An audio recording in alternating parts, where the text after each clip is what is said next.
A brand new year just recently started with 2021. 2020 is a thing of the past, something to look back on now.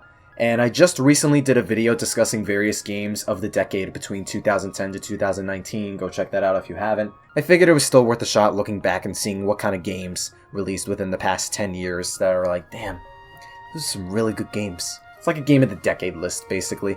But I left 2020 out of the picture in that video, because I figured I'd make it its own video. So basically we're going to follow a very similar structure to that. And yeah, 2020 did not play a lot of games in that year either. Very similar preface / warning going into this one like I did in the previous video. I did not play a lot of games in 2020. There were some, but like, obviously I needed to play a lot more. That's not to say nothing came out in 2020 either. There was still plenty of stuff that came out in that year. DBZ Kakarot, Crash 4, Spider-Man Miles Morales, Ghost of Tsushima, Animal Crossing New Horizons, Final Fantasy VII the Remake. There was still definitely plenty of stuff that released that year. But beyond that though, there's still some games I played, still some games I want to shout out and describe, but I figured I'd go a little bit more in depth with the games I actually did play compared to the previous video, because we're only talking about a single year this time. So, with that out of the way, here are some games that I like to talk about that I played in 2020, ending it with my game of the year, my game of 2020. So, again, not a lot of games. Not a lot of games. I think there was like 5 or 6. Screw it, you know what? I'm actually going to give this one a shout out. Paper Mario the Origami King. Not my preferred cup of tea. I already ripped the hell out of that game. Like, in the initial review and the follow-up video that's like an hour and a half long. But that's a Paper Mario game within the past decade of the new formula. That's a Paper Mario I actually would not mind revisiting at some point, because there were some things about that game that I liked, like the writing was still funny.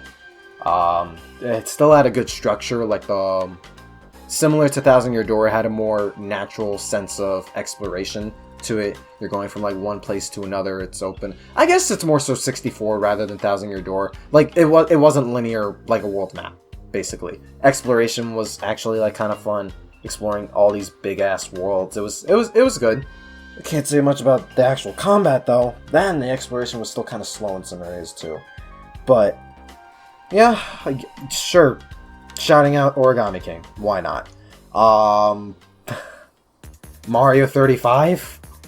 It's Mario 1 as a battle royale. It's fun. It's a fun battle royale. I feel like they should have done more with that one though. It's gonna go away by the end of March in like 2 months, sadly. They struck on something I felt with Mario 35, and it's a shame they're not really gonna do that much to really improve it. I don't even know if there are that many more events going on with that game. You don't hear about it anymore.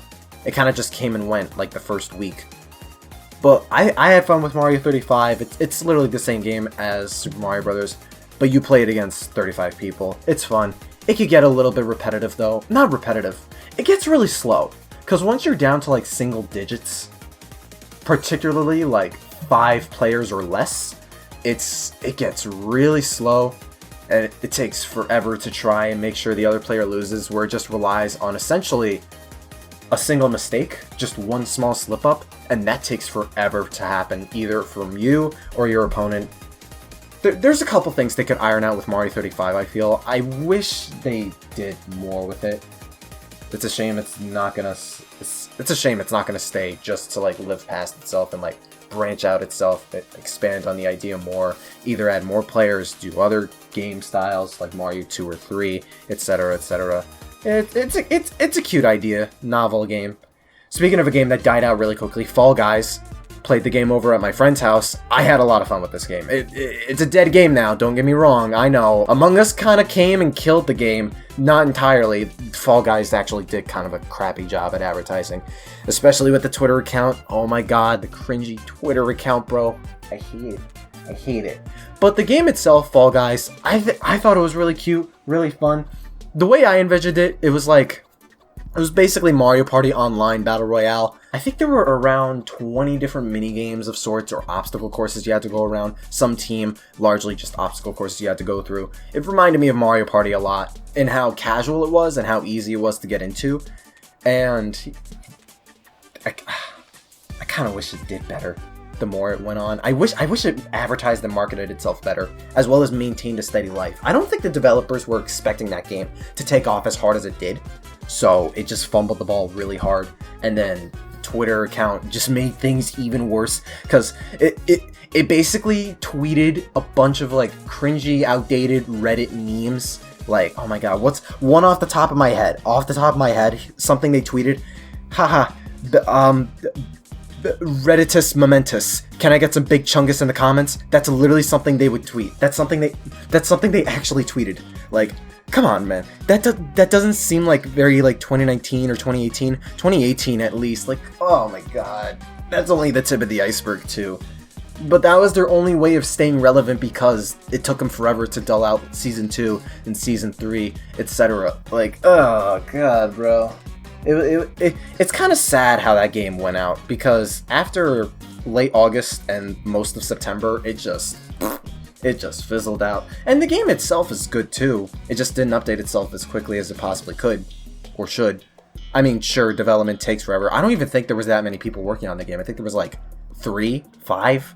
There was not a lot of people, I think. So correct me if I'm wrong in the comments. But either way, I think that game definitely deserved a lot more, both in terms of longevity and quality assurance, maintaining the amount of content within the game. But unfortunately, they couldn't balance it too, so yeah. Fall Guys, though, fun game. I still think it's a fun game.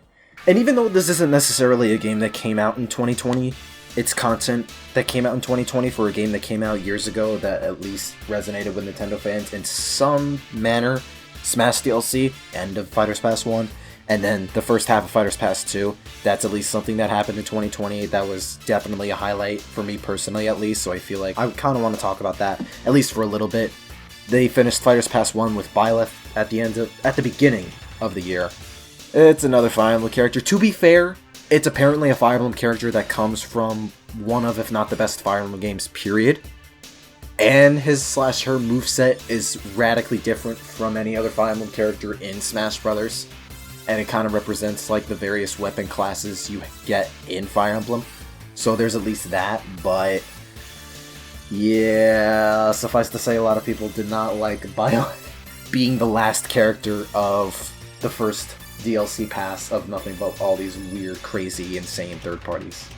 Me personally, I was like, I'll take it. It's at least different from Corrin and other Fire Emblem characters. I don't like Corrin. Yes, I do not like that character. But like, personality-wise, it's about the same. It's as interesting as a piece of stale cardboard. Moveset's okay. Character's like, eh. I think I remember rating that character like an 8 out of 10 initially. I'd probably bop it down to a 6. Maybe a 5. I'd give it a 6. It wasn't like the worst thing in the world. But it's another Fire Emblem, so I'm not that enthusiastic about it as much as I was initially. Fighters Pass 2, though, Min Min. I love this character. A lot of people hate this character. I love this chick, bro. Because it's a character I actually am familiar with that they're putting in Smash, number 1. Number 2, they're incredibly faithful to how they implemented her moveset. She has the least amount of moves of any character in the game, but the way she plays is literally exactly how she plays in ARMS, so it's hard for me to get upset at it. Other people do, because for some reason people like to act like ARMS never popped off and never did that well, or that it was a bad game. It being underwhelming or like a disappointing game is one thing, because it took a while for it to get extra content, and even then some people just don't like the gameplay. But like, people pretend to act like it didn't sell over 2 million units, it wasn't successful for a brand new IP at the time. It basically did the same numbers as Ring Fit Adventure, although that game's doing better numbers now, but it was a new IP at the time. Like, it was big before Splatoon 2 came and took its thunder. I firmly believe that. That said, though, I love Min Min. I main 4 characters now because of this chick. Mario, King K. Rool, Palutena, and now Min Min. Which, for me it works because I'm starting to get sick of playing Smash Ultimate Online, and she's like one of the best characters online. Japan hates this chick. She's like dominating the meta in Japan. I'm pretty sure a lot of people watching this don't care that much about competitive Smash, but like, especially competitive players, they hate her because of how quote-unquote lame she is. I like her moveset. I think it's fun and funny how this character can close out stocks. And even then, I could argue she's a good character either way, not even just for like a first-party character, a decent first-party like pick, but also like competitive-wise. Even then, everyone was asking for an ARMS character before the game came out. I don't get why people... I don't get people sometimes, bro. I guarantee you everyone was at least expecting an ARMS character for the base roster. I don't get why now it's just like, oh, dead game. Amazing trailer. Love the character. I love that chick. Steve, on the other hand, that's a character I didn't want in Smash Brothers, and now he's like probably one of the most fun DLC characters I've ever played. Yeah, it's like, it's that dumb, it's like, oh, it's popular, it's cringe. That's essentially why I could surmount why I wasn't a fan of Steve initially, but like, part of it's still there, granted, because like, Steve is a self-insert character. As far as like, personality goes, he's self-insert. He's the most basic character you could think of. Mechanically though, I'm like, yeah, I could dig this. His range is bad, he's slow, kind of linear, as far as like, gameplay goes, but like, what you can do with his blocks, what you can do with the material you have, and like trap setups. He's like literally the most fun trap heavy character I've ever played. I dabbled a little bit with Pac-Man in Smash 4. I mess around with Snake for funsies here now and then, but like Steve, I kept saying at one point, I'm afraid I'm actually going to pick up 5 characters and this guy's going to be it. If I was to pick up 5 or more characters, I'd want it to be like Shadow or Waluigi or some shit. But like, Steve was close. Steve was kind of close. I will say though, my block placements for Steve, actually godlike. The rest of the characters, that's like up in the air. My neutral's kind of bad with him, but like my block placements, getting knocked into it, knocking someone into it, my block placements are godlike. Steve is fun. Steve is fun. Minecraft stage is really good. Sephiroth though, that's a cool character. That was a cool character. If there was ever a sword character I would pick up in Smash Ultimate, I think Sephiroth would be it. One of the most raw mofos in gaming, not just Final Fantasy VII. It's Cloud's main antagonist in that game. He got literally one of the coolest looking stages in the entire game as well, alongside a bunch of songs. When you know how to use them good, and you maintain advantage, this character's cracked. Sephiroth is just a hell of a lot of fun. Honestly, I could say that about all of Fighters Pass 2. I don't know about Fighters Pass 1, because Banjo's the only character in that pass that resonated with me a lot, but Fighters Pass 2, I got a character I like, a character I didn't initially want, and a character that's just cool, and all 3 of them resonate with me in some specific way, to where I would obviously, I main Min Min, so I'd be like, oh, I kind of give her a 10 out of 10, but like, I'd probably rate her as an inclusion, like, either an 8 to a 9, Steve and Sephiroth a 10 for like multiple reasons. Even if I wasn't a fan of Steve initially, I was like, yeah, I see why they put him in. Like, I get it. I completely get it. Like, Fighters Pass 2, I completely vibe with a lot more than I did with Fighters Pass 1. Not to say the characters in Fighters Pass 1 were bad, they were really good for a lot of different reasons. But I main Min Min now. Steve is a hell of a lot of fun. I use him a lot more in like friendlies and just casual scrims. And Sephiroth, very similarly, but like, he's a sortie I actually wouldn't mind messing with every now and again. Fighters Pass 2 of Ultimate. So far, I'm really loving that pass. That's a good pass so far. In my opinion, that's a really strong pass. It's like, it starts off decently, and then it's just nothing but an incline upwards. That's the best way I could describe it. And it's a thing that happened in 2020 that, like, I do Smash stuff, so I figured, yeah, I might as well mention it. But we're down to 3 games. 3 games. We're down to 3 other games that I did play this year. So I'm gonna make this a top 3 right now. 3rd favorite game of 2020. Even though there's not a lot of competition as is. 3rd game, I would put in 3rd place as far as my games of the year for 2020. SpongeBob SquarePants Battle for Bikini Bottom Rehydrated. Let me tell you right now. Of course he's putting a SpongeBob game over damn Paper Mario, modern Paper Mario or whatever. No. Battle for Bikini Bottom. Let me tell you right now. SpongeBob Battle for Bikini Bottom. We all love SpongeBob. Who hasn't seen SpongeBob, right? A lot of us watching this video right now, we've all loved SpongeBob. We all like SpongeBob, classic, modern, what have you. Battle for Bikini Bottom is a game that came out in 2003. 3D platformer, very similar to Mario 64. The best way I can describe it, it's literally Mario 64 disguised as a SpongeBob game. Maybe Banjo-Kazooie, but I haven't played Banjo-Kazooie to really 100% fully say. So the closest comparison I can make is Mario 64.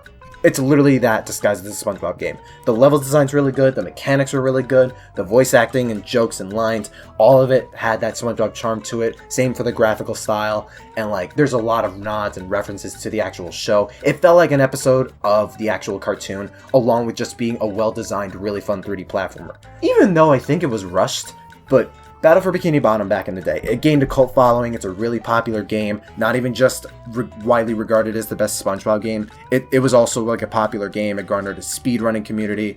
And Rehydrated, it's basically a remake of that. And it's a game I did play back in the day. But they remade this whole thing from the ground up.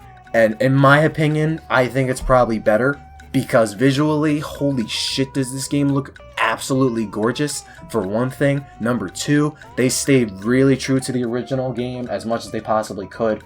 For better and worse, technically, because there were some improvements they could have done. Mainly voice acting in some areas and like probably other areas I'm blanking on right now. But like, you have points for being faithful to the original, and there's even so much more references, not remixes, references, nods, homages to the original show, both the classic and modern seasons of SpongeBob. You'll find a lot more references in Rehydrated than you would have in the original game. So you gotta give SpongeBob Battle for Bikini Bottom Rehydrated credit. The team, you had a very passionate team who tried very carefully in delivering as faithful of a remake as they possibly could to a cult classic game that a lot of people genuinely like. And I gotta give them props for that. It's a really fun 3D platformer. The remake just went and made the original so much better in like a lot of different ways. The original holds up for other factors. It's definitely gonna hold up a lot more in the speedrunning community sense because all the glitches are still in the original game. They're not in the new one. Although the new one has new glitches of its own. That said though, Rehydrated. If you like 3D platformers, please get this game. It's a SpongeBob game. It's a really good SpongeBob game. It's very similar to a 3D Mario. It's only $30. It's also really cheap. It's only $30. So you're getting a really good 3D platformer for a really cheap price. Battle for Bikini Bottom. That's definitely number 3 as far as my favorite games for 2020. Second favorite game of 2020 though. This one's very similar to how I put Ocarina of Time as my 2011 favorite game or game of that year. Because like it's a remake made from the ground up and it was brand new for me as a new budding Zelda fan. I'm not going to say Zelda fan when I haven't played the rest of the games, but I don't know, who cares. Xenoblade Chronicles Definitive Edition. Did not get that far in the game. I'm only like past chapter 2, so I'm at the very beginning of chapter 3. There's a lot I want to say about this game in another video. I want to make an impressions video for Xenoblade Chronicles Definitive Edition.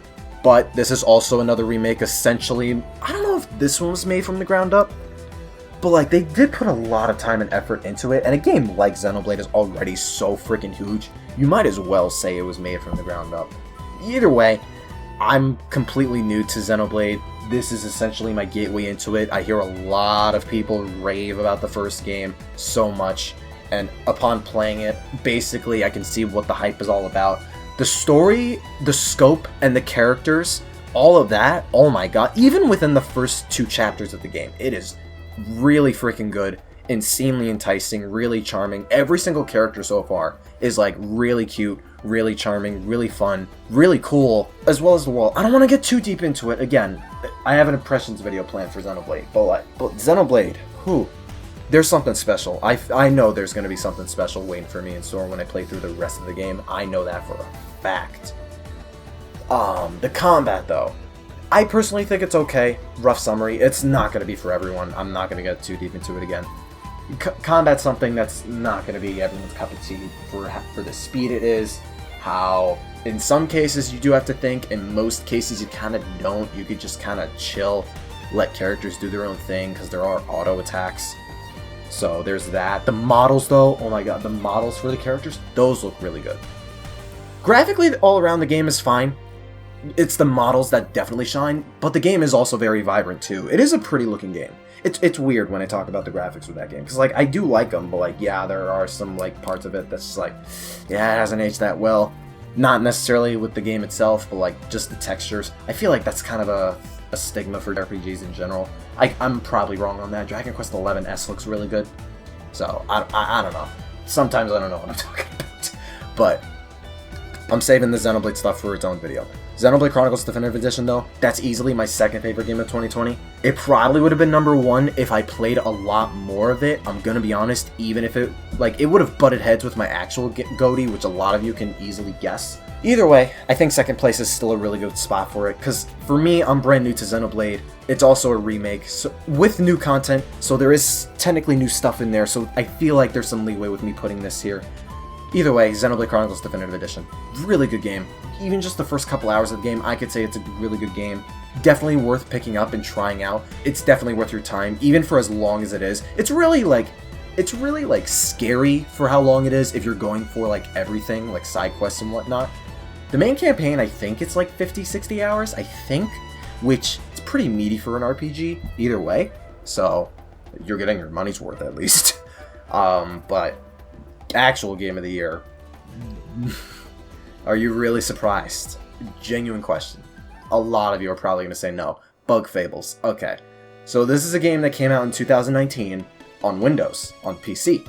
However, consoles, it came out in 2020. PS4, Switch, Xbox, it came out in 2020. So technically it constitutes as a 2020 release as well. Either way, it was my first time playing it in 2020. I got a free code from one of the developers. Thank you guys so much. Oh my god. This game, so much more. It is so much more than just a Paper Mario copycat. That's the first thing. That's number one. There's a lot I could say about this game. I'm gonna rip this game apart when I review it. I'm halfway through Chapter 6. For those of you wondering about my LP, because I'm Let's Playing the game for the channel, I recorded Chapters 3, 4, and 5, and half of 6, so I still have plenty of content for that going when that gets started up again. I just need to know when specifically. But I'm basically near the end of the game. I think I'm like 80% of the way done. I think. I'm doing all the side quests and all the side content and whatnot. I think there's just the quote-unquote pit I haven't done at this moment. But either way, the combat's really good. Design-wise, like, the game design is actually really good. You have that incentive that the original Paper Marios had that just makes you want to keep battles more and more. It also has, like, that anti-grindy structure of the star points to where you're not necessarily going to go out of your way to grind that much, and even then there's still ways you can grind out to get stronger, but there's a lot of inherent strategy with the combat because it uses a lot of what Thousand Year Door in 64 had, but it also introduces new mechanics of its own, like your position, the position of your partners depending on where they are in a specific order, dealing out more damage or less damage, relaying turns to specific partners so they could do an extra attack, but less damage as a result. There's a lot more inherent strategy compared to the first two Paper Marios. That's the straight up fact. I'm going to say that right now. Badges are there, star pieces are there, general exploration's there. It's like a merriment of TTYD and 64 with a pinch of Mario and Luigi sprinkled about here and there, but even without the comparisons to Paper Mario, the game can stand out on its own as a really good RPG. It establishes its own entire fantasy setting with all these bugs and like this medieval, like these various kingdoms going at it with one another. The main cast doesn't feel like one is overvalued compared to the others. They all feel like their own ensemble cast to where they all equally matter. Some of them have their own backstories, some of them have their own motives, goals, side characters as well. A lot of characters have their own personality and background. Like, this game oozes with so much charm and care that, like, man, I wish they did this with Paper Mario again with the other kinds of characters they have. There's so much in there that it feels like this game has no right being as good as it is. Like, the story itself is also really good too. Like, oh my god, the writing too. It's not just heartfelt and serious when it truly matters, but it's also really funny. Like, this is, like, trust me when I say, it's exactly the Paper Mario we've been begging for. It's only $25 too, so it's really cheap, but you're getting a full-fledged RPG. I didn't even discuss how much content is in this game. You have the main campaign, you have side quests, you have other stuff that also constitutes side quests, like a couple mini-games here and there. Oh my god, there's even more. Bug Fables. Please, for the love of God, get this game. If you like RPGs, if you like classic Paper Mario, if you just want an extra game to like satiate your time, you're gonna enjoy it. I guarantee it's gonna satiate a lot of Paper Mario fans' wants, for the most part at least. I mean, obviously we're gonna want an actual Paper Mario like that style, but Bug Fables more than makes up for the fact that we haven't gotten the proper Paper Mario for the, well, I mean, in its own way, it more than makes up for the fact that we haven't gotten the proper Paper Mario for the longest time, because Bug Fables genuinely takes a lot of what Paper Mario does, expands on it, makes it even better, stands out on its own by implementing its own new ideas, and just becoming a really good, well-designed, fun, endearing, amazing game because of it. Can you really blame me for putting this as my game of the year for 2020? Like, genuine question again? It's a really good game. I'm gonna finish the LP too, and I'm gonna rip this game apart in my my review. So be on the lookout for that. But either way, we're done with looking back on the past for games of the year at least. But 2010 to 2019, looked back on the games of the years for those 10 years. Games of the year for 2020, number 3 is Spongebob, BFB Rehydrated, number 2 Xenoblade, number 1 Bug Fables. Really good games, all 3 of them. All 3 of them are really good games. Honestly, a lot of you should actually try. But obviously, there's a lot of other games I should have played this year that came out this year that I didn't. So let me know what you think. Did you think my list wasn't that bad? Did this video at least entertain you? Let me know down below, because that's kind of what I want to know. If I entertain you guys. Let me know if this entertained you guys down below. Do you agree? Please tell me you at least agree that Bug Fables is an amazing game. In the comments, let me know down below. Starting to get back into gear with these discussions again. Thank you guys so much for watching. Stay tuned for more videos on other gaming content, likely revolving around companies and franchises and games I mentioned in this video. Otherwise, I hope you have a really good day. Stay hydrated, wear a mask, be safe, and stay super.